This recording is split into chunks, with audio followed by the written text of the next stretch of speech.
اعوذ باللہ من الشیطان الرجیم بسم اللہ الرحمن الرحیم اللہم صلی علی سیدنا و مولانا محمد مبارک وسلم وصلی علیہ۔ حضرت عدی بن حاتم رضی اللہ تعالیٰ عنہ سے روایت ہے کہ نبی کریم صلی اللہ علیہ وآلہ وسلم نے فرمایا، دوزخ سے بچو اگرچہ کھجور کے ٹکڑے کے ساتھ ہی ہو، پس جو یہ نہ پائے تو کلمہ طیب کے ساتھ ہی بچے۔ اس حدیث پاک سے معلوم ہوا کہ کسی نیکی کو حقیر نہیں سمجھنا چاہیے،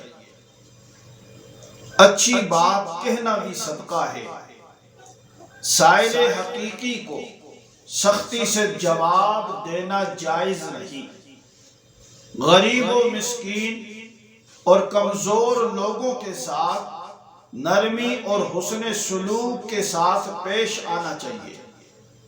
اچھی بات کرنے سے قلب کی صفائی اور پاکیزگی میں اضافہ ہوتا ہے۔ بندے کو قول و فعل کے ساتھ صدقہ اور نیکی کمانے پر حریص رہنا چاہیے۔